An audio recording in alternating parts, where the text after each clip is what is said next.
Hey, let me tell you some of my first impressions of the Nikon D780. Before we get started, members, make sure that you check out Member Monday this week. I talk about new cameras and gear and all the projects I'm working on. And also, if you're curious about what membership is, there's a link down in the description below. Okay, so my first impressions are that it's a good camera. I really wouldn't have expected anything less. It's the latest Nikon full frame DSLR. Technically it's the successor to the D750, but it is also apparently going to be sold in, side by side with the D750, or at least that's what I was told when I initially was briefed on this camera. So, interesting. The D700 series has been hugely popular because it's sort of kind of an entryway into full-frame DSLRs in the Nikon line. So anyway, so what my initial impressions here are that it's a DSLR, so there's lots of things that are good and I'm not going to say bad, but maybe not my favorite things about it. I have, in case you're new here, I have been I've been a Nikon shooter forever, many years, but I have recently, not only since starting this channel, over 10 years ago, have I started to use a lot of different brands, but really in the last, few years, I've even purchased some different brands, though I still have a whole slew of Nikon gear, but I'm less loyal to any one brand these days, so I'm kind of impartial when it comes to looking at cameras because, I think they all have their benefits and drawbacks. So anyway, first great thing about this camera body is that there is lens compatibility to die for. It's f-mount, so it's going to work with all of those f-mount lenses. And I have on here right now the 24-120 f4 lens, which I borrowed along with this camera.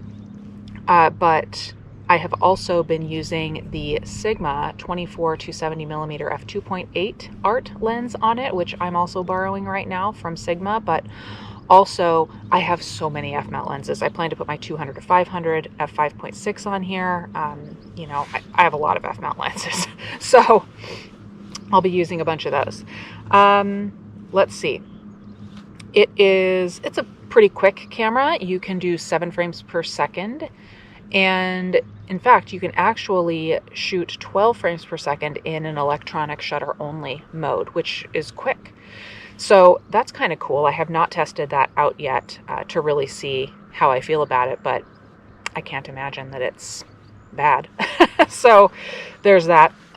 There's dual card slots for those of you that like dual card slots, and they're both UHS 2, which is nice, and they're SD cards, in case you didn't notice, or in case you can't see that. I don't know what the lighting situation is really doing right now. Them being UHS 2 means that they're the quickest. So let's see. Let me talk about let's get into actually my first impressions here. I've kind of only told you specifications so far, huh?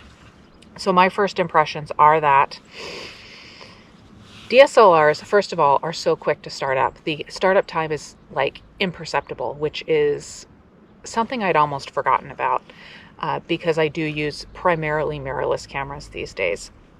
It's really nice to just flip the switch and the camera's ready to go. Even though mirrorless cameras have gotten a lot better over the years, there is that startup moment. However, they're quick to start up, but they're loud. Like, that's loud. I know that there is a quiet shutter mode. It is really just not that quiet. And there is the electronic shutter only where you can actually make it silent. So there are those things, but there are trade-offs when you use those options. I'm actually going to completely discount the quiet shutter mode because I've never thought that was really worth anything. I feel like it's still loud.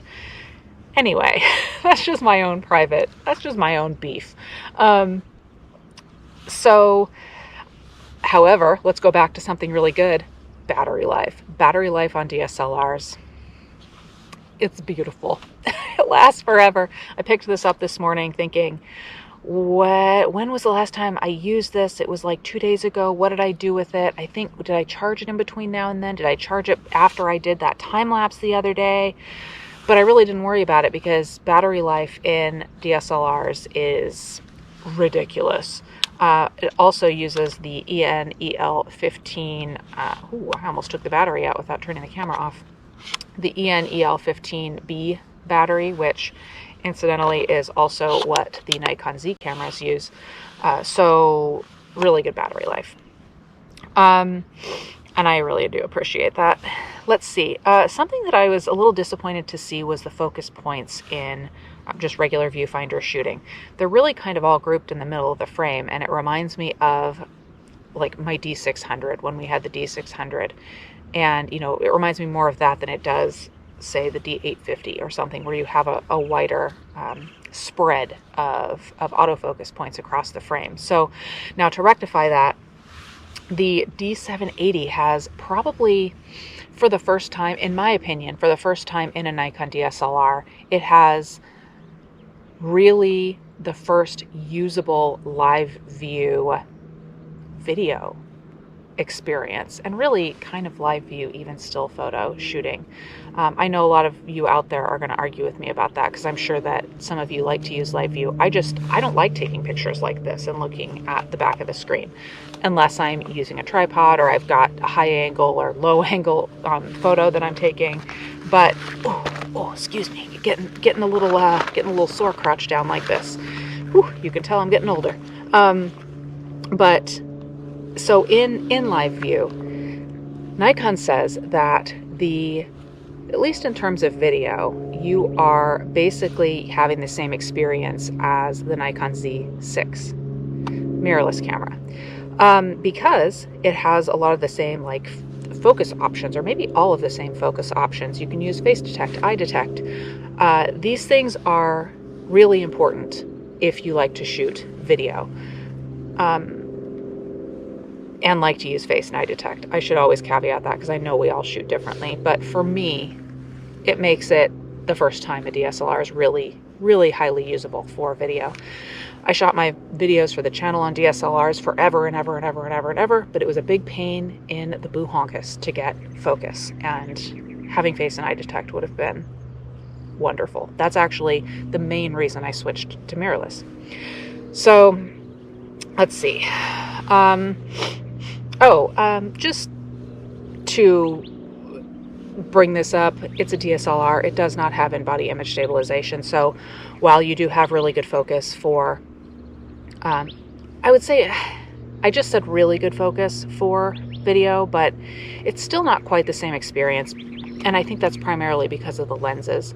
When you are using the Z mount lenses on the Z series cameras, or even let's bring it beyond the Nikon brand into the other camera brands, there's a seamlessness and just a quickness and quietness to focusing that you have with those camera lens combinations, the mirrorless camera lens combinations. When you're using a DSLR, focusing is loud. It's just how it is. It's just not quite the same experience, even though it might have a lot of the same features. Whether or not that matters to you, is up to you. Let's see. Oh, one other thing I just wanted to mention real quick that I think is really cool is I think for the first time in a Nikon DSLR, you can shoot 10-bit video and log, in fact, via HDMI. So you use your little HDMI port on the side of the camera. You have to use an external recorder, like I have a Atomos Ninja 5, and you can shoot in 10-bit. It just gives you more latitude in terms of post-processing. That's only for, the video types though. And if you are a video type, maybe you're using a DSLR, but I would say that the vast majority, at least that I have experienced in talking to viewers online, most people are really moving towards mirrorless just because of stabilization and the quietness of the focusing and all of that stuff. So anyway, I gave you some specs. I told you some of my first impressions. It's a great DSLR. If you are in the market for a Nikon full-frame DSLR, I wouldn't hesitate. It's a great one. And that's it. I do have this for longer, so I will be doing a full review of it sometime in the next, I don't know, month or so. But I will be sharing stuff along the way of testing this. So I'll be sharing photos on social media. I'll share videos, I'm sure, where I'm using this. So make sure you're following me on social media. Like this video if you found it all interesting or helpful, and subscribe if you want to see more of my videos. So that's it, everybody. Thank you for watching, and here's a few photos that I'm taking in today's sunrise.